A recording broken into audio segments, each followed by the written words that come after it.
accessed the podcast of OA. Located deep within Sector 14845 and powered by the Emerald Light of Will, the podcast of OA is your guide to the Green Lantern universe. Hosted by Lantern Myron Rumsey, the podcast of OA begins now.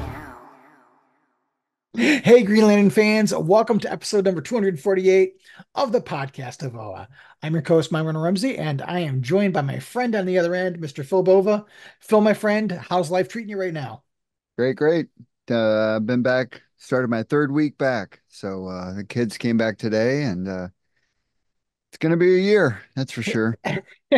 I never left. I got to work 12 months around, so Mm. I don't get no breaks. You don't get no break. I've been No, trying to push the 12 month, but my district just won't give it to me. So it's like, whatever, dude.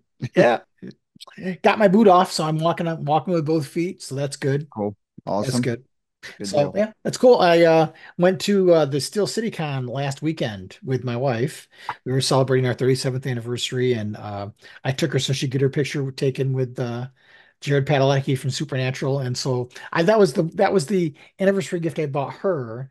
The anniversary gift I bought myself was a picture with Ralph Macchio and Billy Zabka from Karate Kid. So Uh, jealous. When you sent it, I was like, oh man. Fantastic. it was a good Fantastic. time. It was a good time. But Fantastic. anyway, we got a lot to talk about. We're going to talk this episode about Green Lantern number 14. We're also going to touch on Task Force 7 number 3 because it's written by Jeremy Adams and it ties into that issue. It's almost Green Lantern 13 and a half, for lack of a better thing. So we're going to talk about those two issues in this episode. But before we get into that, Green Lantern news, not a lot of news right now. I know they're getting ready. There was some pictures on social media about the Lanterns show and the writers kind of getting together. So that's moving along. Supposedly they're working on casting for Hal Jordan first, and they're looking for a name person. So we'll see what they come up with. I'm waiting to see what they come up with for that because that to me is going to be really critical for me in terms of enjoying the show. I'm waiting for that text. Yeah. You're gonna get the news before I am, and I'm gonna get that text. And we're like, oh God. Well, it'll be either if it's all caps, you'll know it isn't good. But uh, we talked about the last couple of episodes, DC Heroes United, the board game, Hmm. and that whole thing wrapped up with over $4 million. And the last minute character they added at the end was a parallax, an oversized parallax, and a translucent yellow color figure. And they revealed that one of the I don't want to say it's an episode, but a campaign mini deck was based on Green Lantern Rebirth. So that's kind of cool. That Uh, is really cool. for those that were interested in the game and didn't pledge, they've just reopened late pledges, which allows you to go in and pledge, well, just as if you did it during the campaign, which is kind of cool. So Cool. I'll put a link to that in the show notes for anybody who's interested. Not trying to push the game, but if you're looking for some good DC content, good Green Lantern content, and a fun game, I know I love the heck out of the Marvel United game. So I recommend it highly. I'll put the link out there for anybody who's interested. Green Lantern on the panel. I don't know. I haven't been following DC versus Vampires, but I guess it's into a whole nother miniseries, DC versus Vampire World War V. And the first issue came out recently, and both Kyle Rayner and John Stewart appeared in the first issue for at least a couple pages. They Did you? died. Yeah, I was gonna say they died.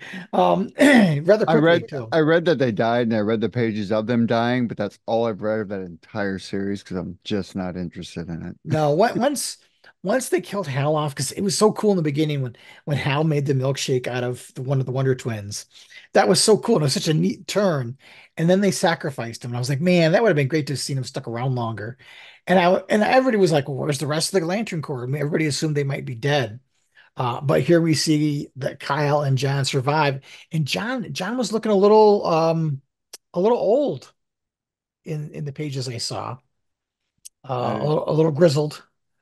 I was just sad that the lanterns got killed off so early. So easily, it's just yeah, it's crazy. But I just think that usually in these events, the Green Lantern characters get misused because they're so powerful and nobody knows how to write them in a way that makes them useful because that's not who they want to be the focus of the story. But that was why I love Blackest Night so much because it was Lantern centric and it used the Green Lanterns in a really good way. And it But was just so good. yeah, yeah. But that's really all the news. So why don't we jump right into the conversation? No need to take a break, I don't think. Do you? Hey, there was a side note thing that I saw. I don't Oh, know. yeah. It must be, it's probably, I don't know. It was a Green Lantern, but it looked like Alfred. Did you Oh, see yeah, it? yeah, yeah, yeah, yeah.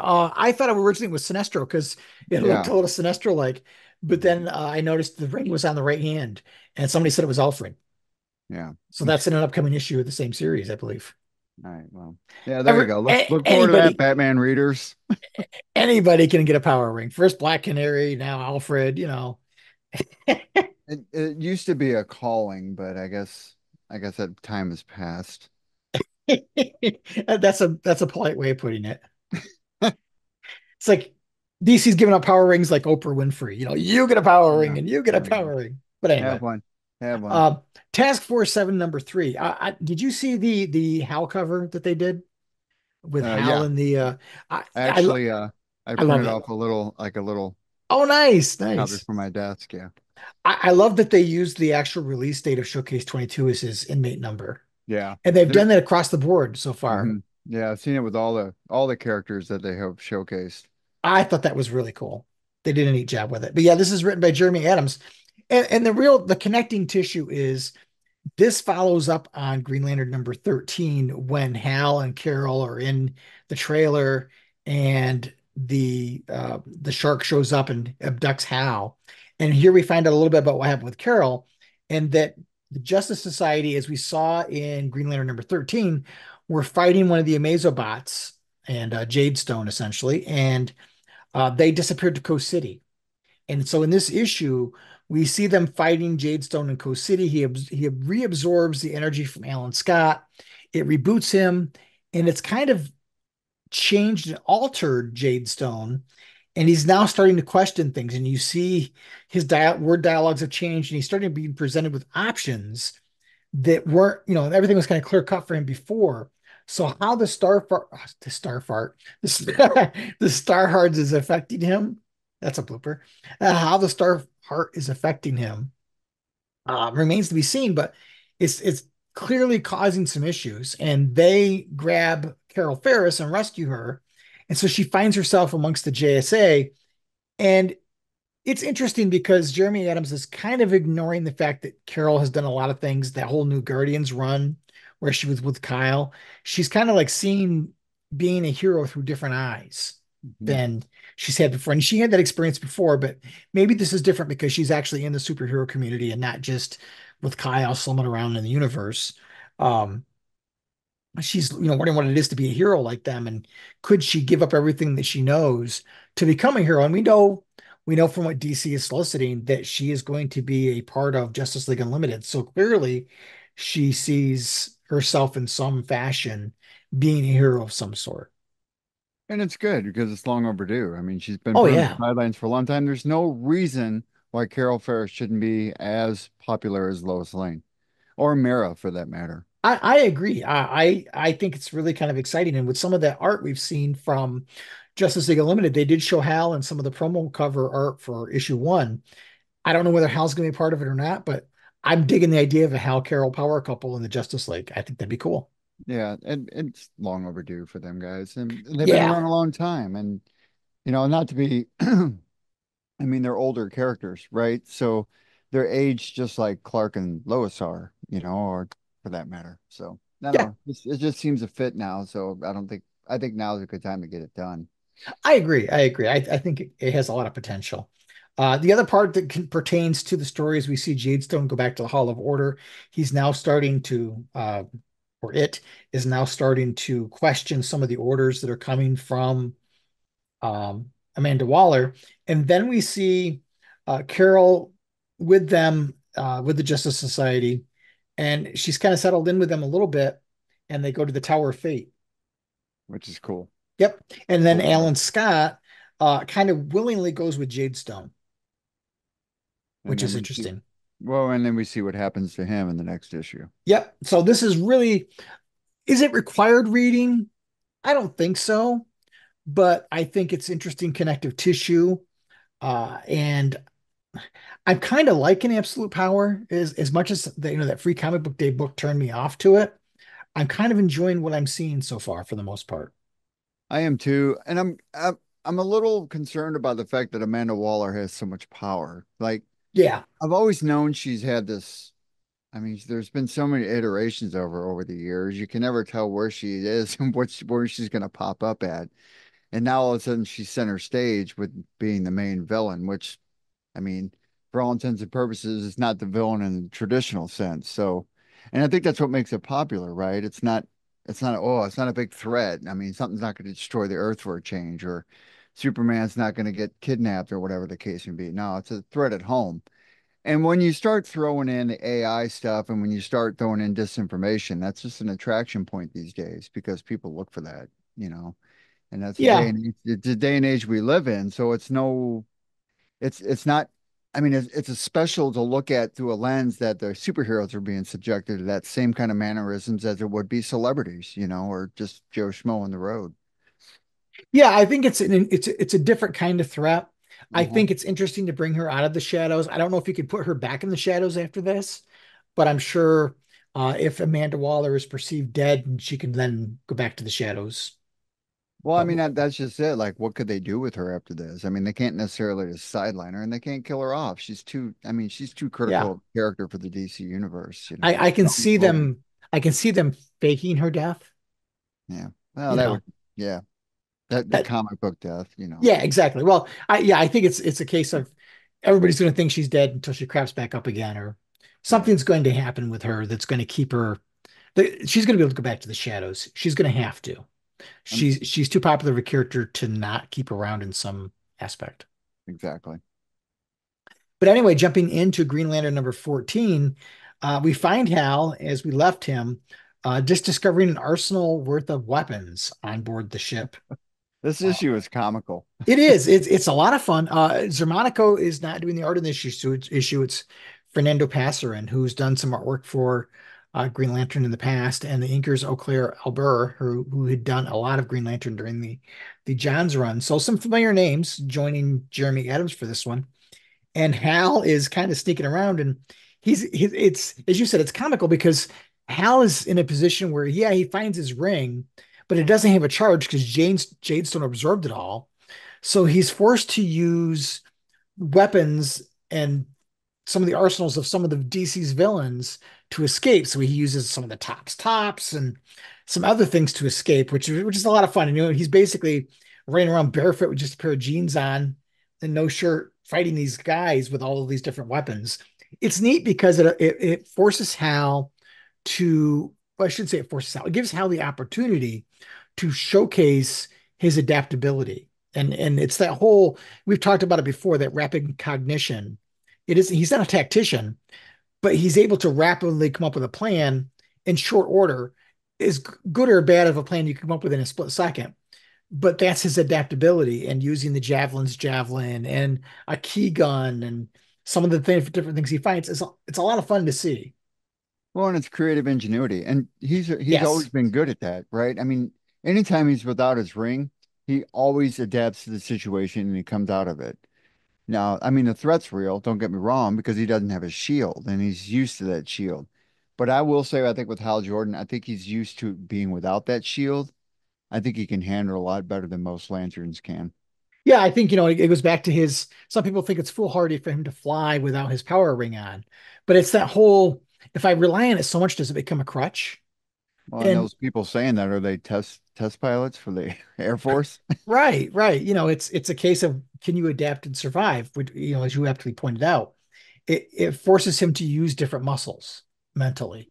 Well, not only that, you and I talked about it, it's like an addiction too. I mean, once those guys get that kind of speed, I mean, there's no I can imagine there's probably no other feeling like it. I mean, if I Yeah. flew an F-16 or any kind of jet for that matter, I guarantee you I'd be flying pretty high. And to be grounded in a manner, that's probably a little jarring for a character like him or for a real life pilot, man. And it's more danger than he's probably been in this entire run because Right. he's got nothing to protect him. He's so vulnerable at this point, and everybody else is outgunning him in terms of weapons, and he's forced to adapt and survive, which is really cool. It's a good showcase.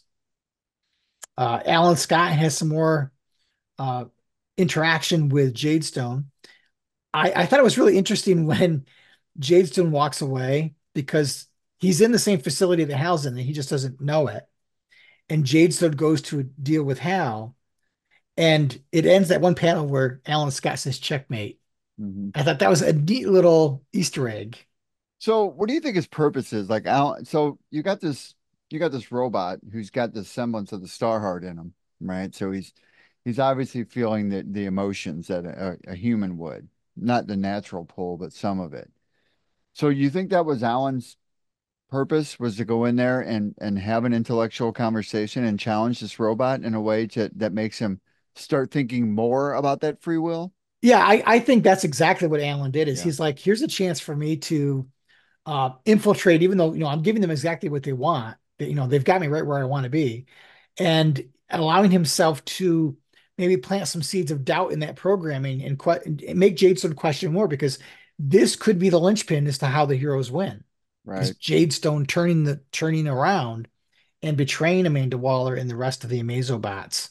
right. So yeah, I think that's definitely the case, and I think he's making Jadestone question a lot of things, and I think that comes into play. It's interesting when he does encounter Hal, Jadestone kind of goes back to his default programming, but every time something comes up, a decision to be made where his primary programming would just kick in, he's also he's being presented with a challenge. So you can Mhm. see his programming has been altered by the Starheart, and Alan Scott is just poking at it just enough to try to move that needle a little bit more in that direction.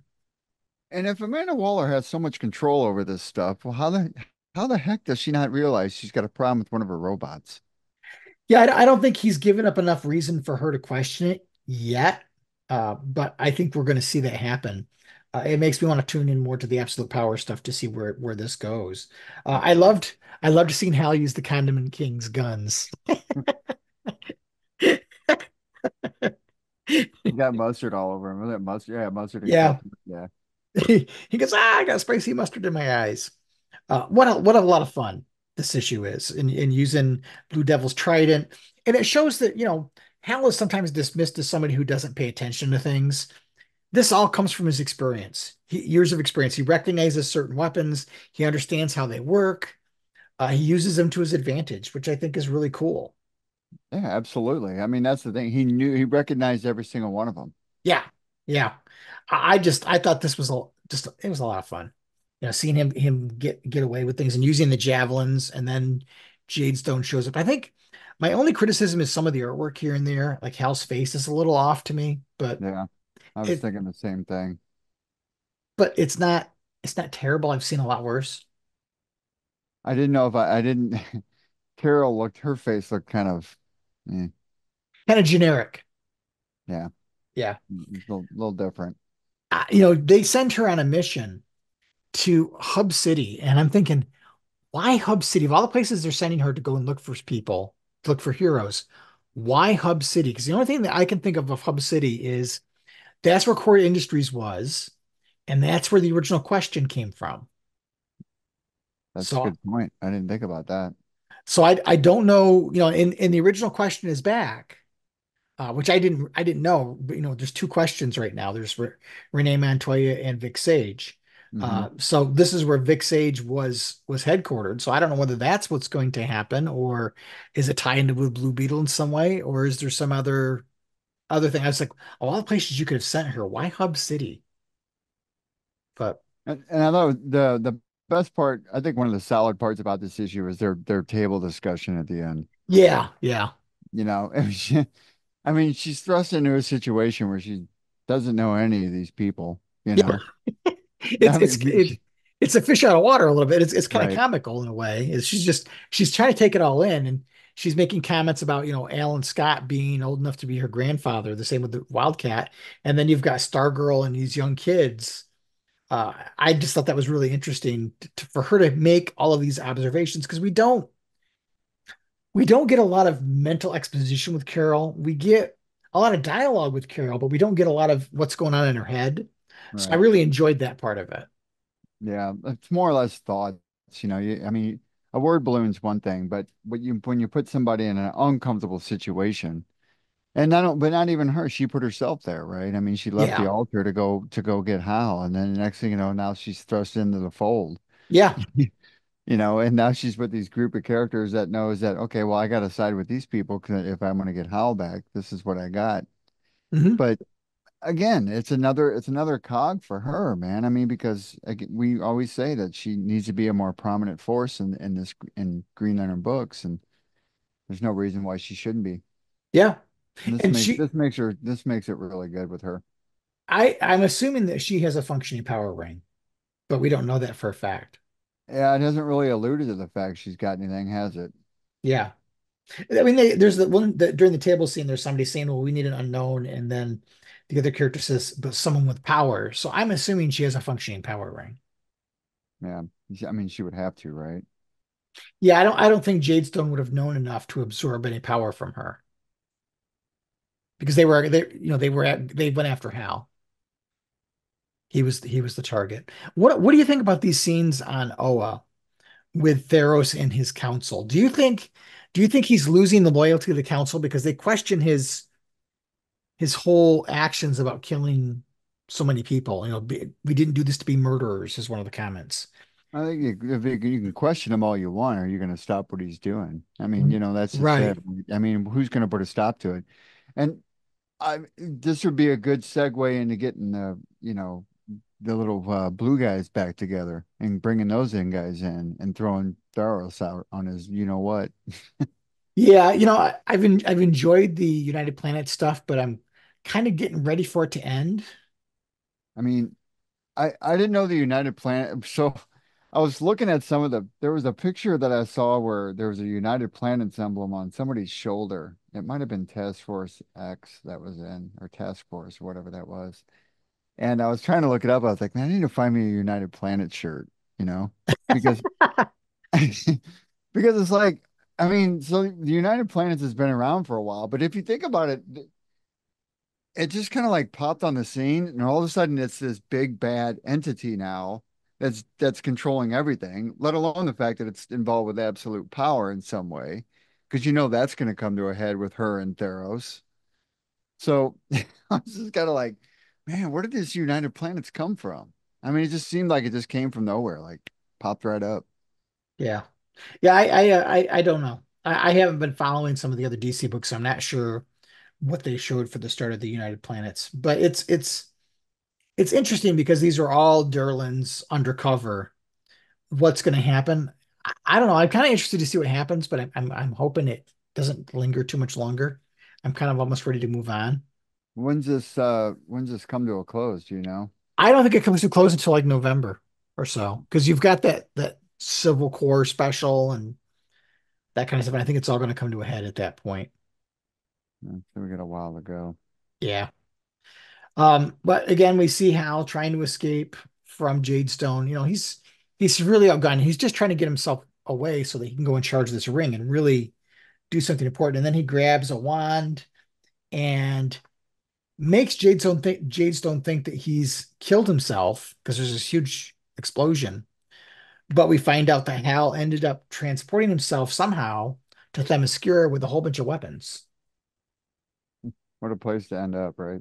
Yeah, I love the whole dialogue about him finding these people and finding Carol, not Carol, finding Wonder Woman and Batman and Superman. And Wonder Woman's first thing is you're safe, you're amongst friends. And Batman, of course, is like, well, if he compromised us, we're compromised. If he could find us, then anybody could, kind of thing. He's not wrong. But that's Batman always looking to the bright side, Yeah. right? But I thought it was funny. There was a little bit, although, yeah, there's a little bit of foreshadowing when he said, what I wouldn't give to be Clark, for Clark to be here. Heck, I'd even take Bruce. And the next thing you know, he's with Clark and Bruce and Wonder Woman. And then the ending, the big guy's Yep. back. Hub City and then our friend the Sorrow Lantern. I think that the conjecture has been, is he going to be a Hal villain or a Carol villain? Well, where And does he fit in? I mean, that's my I, bigger question, right? I mean, you got absolute power going on, and you got this schmo that's got some kind of like Oh, I'm sad because I'm gonna go after my lost love that left me at the altar in Vegas. I mean, how many times has that happened to every man on this planet, right? I mean, come on. I'm sure we got a listener out there who probably got left at the altar in Vegas at some point. But my point is, it's like, where does he fit into the big story here? I mean, is he going to be a side note villain character? It's just going to pop up here and there. I mean, Right. I Is could he? see him getting along with Black Hand, and I'd love to see him and Black Hand get together, but that's not going to happen. Yeah, it's almost like he's almost like a punchline, right? I mean, I hate to say it, yeah, but unless you got a purpose for him. And I Yeah, don't see what his purpose is going to be. He didn't hold a candle to Theros. There's no way he could stand up against that kind of army. right. And I Um, could see him. I could see him being a villain for both Carol and Hal because Hal's the guy that came in between them. Carol is the one who left him at the altar. Now, will he know that Hal is a Green Lantern? Probably not. I mean, how will he find them? I don't know. Maybe he'll use his ring to somehow find them without their disguises or their costumes on or what have you. We'll see. Uh, it's almost an afterthought because there's so much going on. You've got absolute power. You've got the universe, the United Planet story going on, and then over here in the corner you got the sad guy in a gray outfit. So it's sad guy, sad guy. sad guy. Yeah, yeah. Um, so we'll see. I really did like the backup story. It was funny. The Yes. last time we recorded, we were talking about DeProba and what an interesting designing he was, and here we see him taking center stage and talking about the Shadow Lanterns, which I thought was really interesting because he comes to the realization Mhm. that he's really not worthy of the ring, but he wants to be, and he's realizing that Theros is kind of building this little shadow army, this sub faction of the Green Lantern Corps. And I thought it was a really interesting story. I mean, there's not a lot to it, but it's interesting that, he talks about how, I'm not worthy of the ring. The ring usually picks somebody who's worthy. Really, Theros is picking who gets the rings because he wants people who could be manipulated, beings that can be manipulated. I thought it was a strong little issue. And I guarantee you that if you had like a Green Lantern Corps book and like stories like these, I mean, that had structural support. I mean, this added a whole different context to the whole, United Planets and Theros thing. Yeah. Because you got a little background history into what these lanterns are actually going through. Now we knew they were being manipulated, don't get me wrong, but to what extent they were manipulated, this extrapolates that a lot, you know, and it provides a lot more clues. I thought it was really, really cool. I think that Chip died at the beginning, didn't he? Or if it Uh, did, I don't know if that's really Chip or not it looks like a vicious Chip if it because is. Chip is already dead. Chip got replaced by Badge. So I don't Okay. know whether that's Badge's replacement or his sector partner. What was interesting, if you look in that crowd shot, you can see Larvox, you can see Medfill, you can see Gallius Zed, all of which are lanterns I think that have been dead. I think I see Chazalon in the back corner there too. So it's Oh, you're talking interesting. about when they're in the bar? Yeah, they're in the bar, and Oh yeah, yeah, yeah. I see him there. there's a couple scenes there where you see different characters, and some of them are familiar, some of them are not. I mean, you almost see another like you remember I do not remember her name, but the young Zudarian girl, Sonar Lee, I think it was Sonar Lee. Uh-huh. You now see another Zudarian there who's an adult, looks like an adult male. So I don't know whether she's got the ring still or if this is just another. I'm assuming maybe that Fernando Pasarin was just told to draw a bunch of Green Lanterns, and so he drew some he recognized. Yeah, I guess Uh, that would be the case. It looks like Saronic Natu behind the bar. yeah, kinda. You're right, kinda. And then he sacrifices himself, which I thought, he proved himself worthy in the end. Totally did. And it was caught me off guard too, because I didn't think I was like, okay, well, what's he gonna do at the end? He's going off, and I was like, wow, that's really bold and brazen. Yeah, Just to yeah. prove a point that this is corrupt, everybody needs to pay attention. Like he realized, like, I'm part of this mechanization and I don't want to be. I'm more noble than this, but I realize I'm not worthy of being a Green Lantern. But in the end, it proves he was completely worthy of being a Green Lantern and sacrifices himself for the I want to say greater good, and hopes that the ring will find somebody more worthy than him. Interesting story. To me, this was almost a throwback to back in the 80s when you had the Tales of the Green Lantern Corps back up inside of the Green Lantern book. It Yeah. really gave me those vibes, which I really liked. Yeah, I thought it was really cool. I could definitely use for more of that stuff. Yeah, yeah. So another great issue. I really enjoyed it. I like where it's going. I think my only disappointment was the cover showed Hal in the Batwing, and it didn't happen in the issue. I mean, we know that kind of stuff happens all the time, but I was like, oh, I was so looking forward to seeing that, and then it wasn't there, so it was a little bit of a letdown. They teased something cooler on the cover than what was in the issue. Right. He threw the javelin and spun some tops. Especially when it's a slam between those two characters, you know. Right, right. Like I almost would have preferred he escaped in the Batwing and then found Batman, and then Batman was like, "What the heck did you do to my plane?" That would have been cool. Right. But it is what it is. Another great issue. Let's take a quick break, and we've got a couple pieces of listener feedback before we go. Cool, cool. In brightest day or blackest night, there's only one place to listen to the best in Green Lantern. That's the podcast of Oa. Our first message is from wonderful Amber, who has some comments about our recent interview with Jeremy Adams. Transmitting in 3, 2, 1. The Hal Carroll comments are interesting. Reminds me of what Englehart said about them never really being able to settle because they are so different. Maybe this run will finally have Hal and Carol realize that they are actually happy being childhood best friend for life instead of being a couple. The messiness of the romance friendship is an interesting part of their dynamic. Interested to see where it goes. The one thing I didn't really understand is how Carol becoming a hero will somehow make Hal see things from her perspective. Carol has been a heroic figure multiple times, and they still couldn't see eye to eye. Anyway, great interview. Glad I found your channel. All right, so we got some listener feedback. We got one from wonderful Amber, and Amber's commenting on our Jeremy Adams interview. And, she talks a lot about what we talk a lot about with Carol, but she does bring up a good point about Hal seeing things from her perspective. And I don't think Hal ever has seen things from her perspective. So, I mean, Hal's always been, I wouldn't say selfish, but he's selfish in a degree for his own interests that have to do with the core, have to do with him flying, right? He's never really put Carol first as an interest. At least that's what I've kind of felt from their relationship. She's always came in the back. And I think in the long term, Carol knows that. She doesn't like it, I'm sure, but I think she's realizing that, and she's come to that kind of maybe now coming to that understanding that that's never going to change with him, right? So I think it might actually put a different spin on their relationship because that could potentially put Hal into a more powerful position than what Hal is. And I think that's what their relationship needs. Yeah.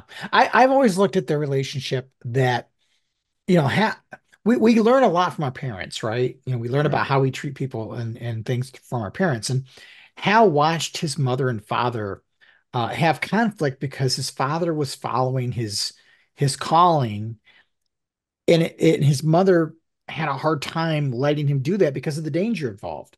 So Hmm. I think he kind of saw that, and I don't think he ever would want Carol to worry about him the way that his mother worried about his father. So I think in some ways he intentionally sabotages to protect Carol in a way. That would make sense. Yeah.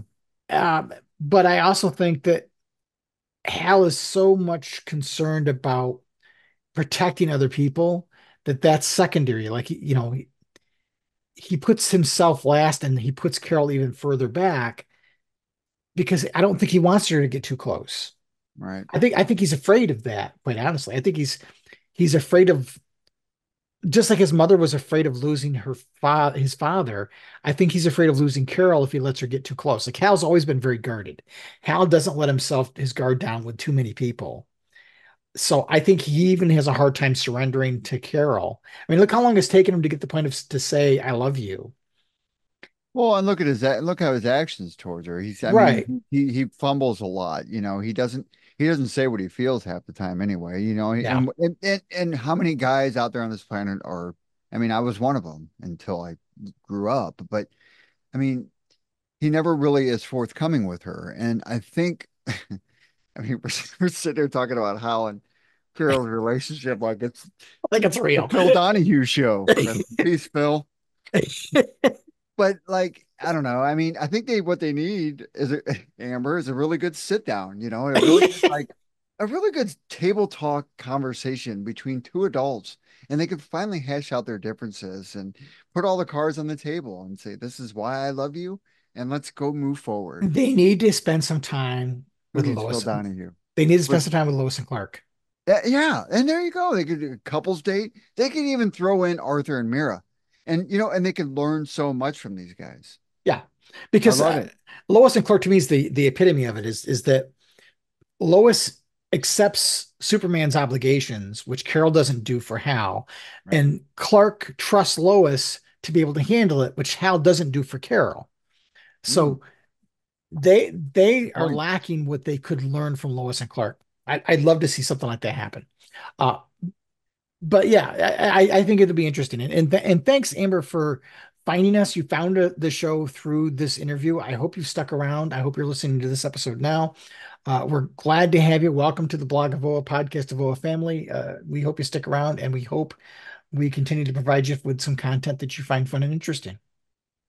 So, Power Ring, why don't you go ahead and give us our next piece of listener feedback? The next message is from Cloned Avenger. He has some feedback on the last episode. Transmitting in 3, 2, 1. This episode was hilarious.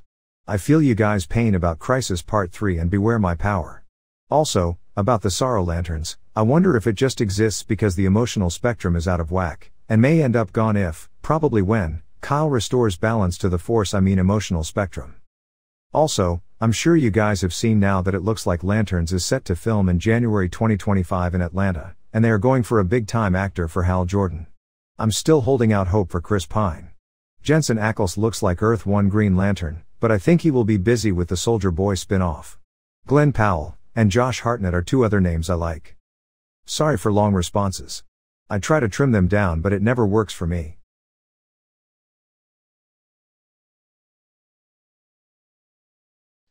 Cloned Avenger, thanks so much again for reaching out. We love having your commentary. It really spurs the conversation. I'm glad you enjoyed the last episode. I was in a mood that last episode, so we were having. I was a little punchy, but we were having a lot of fun. And yeah, Crisis 3 and Beware of Power. I'm glad somebody empathized with us on it because nobody really. It was funny. We didn't get any comments about that. I was expecting some people to be defensive about it, Oh, but come on, man. didn't Who get a thing. can be? I mean, Beware My Power should be just that should have ended up where the ET video games did. Actually, ET video games was better than Beware My Power. So that stuff Oh, should have been in the dump, not ET. I, Anyway, I love your observation about the sorrow lanterns. uh, Is does it exist because the emotional spectrum is out of whack? I think that's a really interesting theory. I hadn't even thought about that, so a good one, I think. Will it go away if Kyle gets things realigned? I love Kyle restores balance to the Force, which is funny, hysterical. Uh, and yeah, I'm really looking forward to seeing what happens with lanterns. I agree. Jensen Ackles could be the thing, but is he going to be so busy with Soldier Boy? And he's been doing the voice of Batman. You almost wonder if that's the case. Will he be the new Batman? I doubt it, but who knows? Glenn Powell is still my number one pick. I don't know if that'll happen. I like Chris Pine. I just don't think Chris Pine will do TV. I don't know about Chris Pine as Hal. And I was watching the new Twisters. Okay, let me rephrase that. My wife and my son watched the new Twisters, and I built my Lego tower some more. I checked out of that movie. I checked out of that movie with the soundtrack because I was like, this is ridiculous.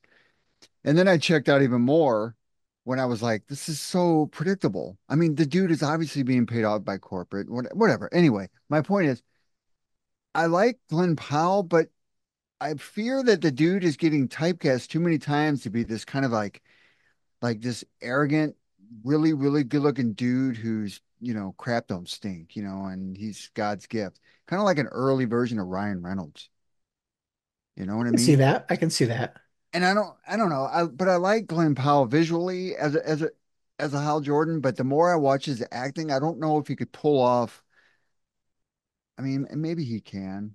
I mean, but I don't know. I hesitate to say he could pull off Hal's character. The I way I envision it, I guess. I enjoyed him in Anyone But You. Okay. I want to see. There's a movie that's on Netflix that he did where he plays a bunch of different characters, and I want to see that one because I think it might showcase him a little bit more. Maybe that's what I needed to see because Top Gun felt like he was just really arrogant in that and whatever. And he was a good character, don't get me wrong, but he was like, and he's kind of like, but I know you have to have those type of guys in that type of Yeah. movie, right? But then he felt like the same way in Twisters and stuff, and I was like, I don't know. There's a movie on Netflix called Hitman, and he plays a number of different types of characters, and I want to see that one. He plays a hitman, but he has to take on these different personas to blend in. So I want to watch that one and see what that's like. But he's still my number one choice. I don't know whether it's just the Top Gun thing, is it just feels like a natural fit, right? Just like Yeah. everybody was screaming for Tom Cruise, we'll see. I, I could see Glenn Powell again. I don't know whether he will do a TV show just like Chris Pine, knowing that it could go into film. Maybe that would work. I don't know. Josh Hartnett was one I hadn't thought about, and I kind of like that choice too. And Josh Hartnett's a little bit older too. He's been around a little while, Yeah, so and I think with Hal, I think you got, well, what are they looking for? Somebody in their 30s? Is that what they said? late 30s, early 40s, somewhere in that Yeah. range. Yeah, and Hartnett fits that. He's in there, I think. He should be in his 40s. Yeah, I think so. And Patrick Schwarzenegger is another name that's been thrown around a bit. That wouldn't be bad. He's I mean, 30. I'd rather see early 30s myself.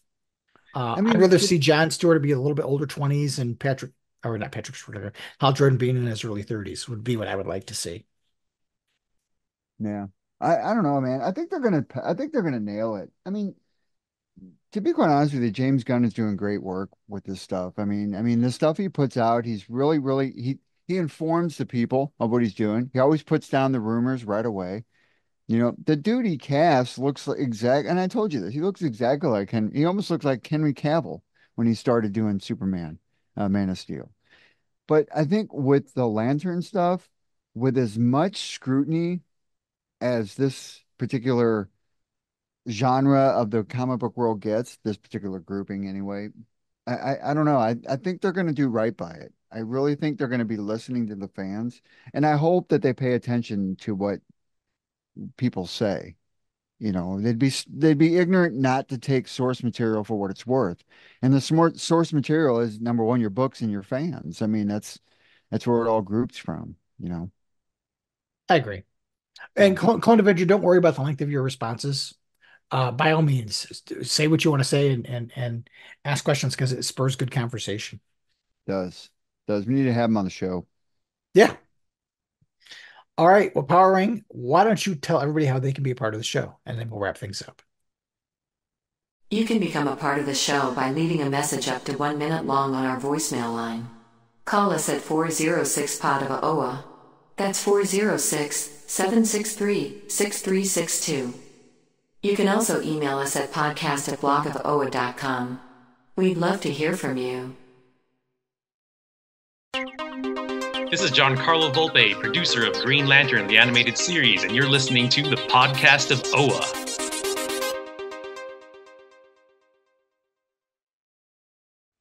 All right, welcome back, fellow Owens. Well, GL14 in the bag. This week we got the last issue of John Stewart coming out. It's going to be sad to see War Journal go. Yeah. It's a solid, solid, solid book, man. I can't thank PKJ enough. It's been great. Yeah. Yeah. I'm sad to see it go. I think our next episode will wrap that up. And so I think I think we stopped at issue 10. I don't think we've done issue 11 yet. So we'll do issue 11 and issue 12 together in one episode That'd be cool. and That'd be wrap it cool. up. Yeah, it was interesting in thinking about that series. Originally, DC originally it was going to be a 6 issue series, and DC asked him to do 12. So that's nice that he got to do more. And it's nice that he wanted and he did do more. Yeah. Some writers just don't. I mean, dude's got to be busy as all get out, but man, he found the time. And, not only did he find the time, he found the time and he wrote it well. It's a big difference. Yeah, that's for sure. So we'll get together and we'll record that episode probably within the next week and get that out next week. So we have a couple episodes back to back, and then we've got some. We want to get back with Tim Sheridan. We still got Justice League versus Godzilla versus Kong if we decide we still want to cover that, and a couple of interviews I'm trying to line up too. So we've got some things in the cooker. The fun never ends, though, and that's the thing. That's right. And that's what's fun about thinking about what the next episode, like the different things you can line up, man. That's what's great about it. I can't wait to talk to Tim again. I mean, he's been a while off that Alan Scott book, but I'm sure he's on to other things. But I bet you it left a good mark on him. Yeah, I think he's got another book coming out from another publisher. I don't remember just now what it is, but I remember seeing his name in some solicitations. So good writer, though. Good stuff. All right. Well, friends, thanks again for joining us and letting us into your lives for a little bit of time. I hope you were entertained and got something out of this episode. We'll be back soon. So until next time, treat each other well, keep that power ring charged, and make every day your brightest day. Take care. Thanks so much for watching this Green Lantern video from the blog of Oa. If you liked what you saw, please subscribe to our YouTube channel. You can find even more great Green Lantern videos, reviews, podcasts, and more at our main website, www.blogofoa.com. So until next time, keep your power ring charged and make every day your brightest day.